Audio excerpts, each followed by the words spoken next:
Salut à tous, bienvenue dans l'ambiance de Toronto. D'un côté, certains dansent de la bachata.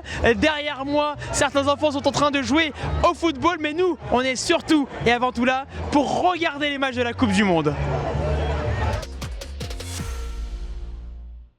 Content de vous accueillir ici à la place de l'hôtel de ville de Toronto, la Nathan Phillips Square. La bachata nous réchauffe un petit peu parce que la température est fraîche.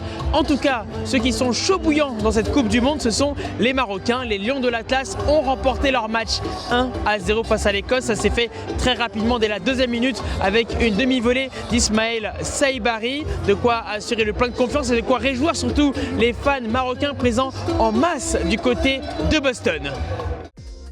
Dans l'autre match de ce groupe, le Brésil a battu Haïti 3-0. Pas de surprise pour les Grenadiers, éliminés dès la phase de poule. Enfin, les États-Unis ont battu l'Australie 2-0. L'histoire du jour concerne la nouvelle danse d'Hervé Renard. En effet, l'ancien coach du Maroc ou encore de l'Arabie Saoudite à l'édition précédente de la Coupe du Monde revient sur le devant de la scène avec les Aigles de Carthage. La Tunisie a viré son sélectionneur Sabri Lamouchi il y a quelques jours et voici donc le Français aux affaires en pleine Coupe du Monde et il doit relancer une machine grippée après une défaite 5-1 en ouverture face à la Suède. Écoutez ses premiers mots extrêmement forts à l'adresse de ses joueurs. Et si on rentrait aujourd'hui au pays, vous le savez ce qui va se passer.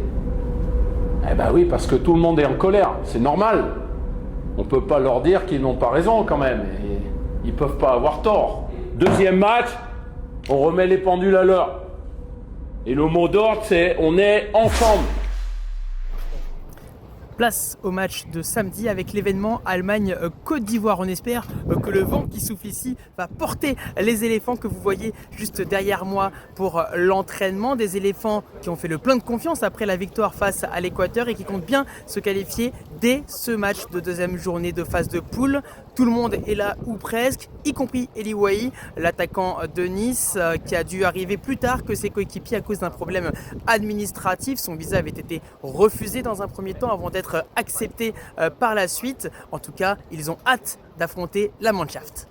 Voyons ensemble les prochaines affiches à suivre avec un alléchant Pays-Bas-Suède. Et puis en plus de la Tunisie, il y aura également l'Équateur battu par les éléphants lors de la première journée qui affrontera Curaçao. Et voilà, c'est déjà terminé pour aujourd'hui, mais on se retrouve dans le prochain épisode ici même au stade de Toronto après le match Allemagne-Côte d'Ivoire. Ciao!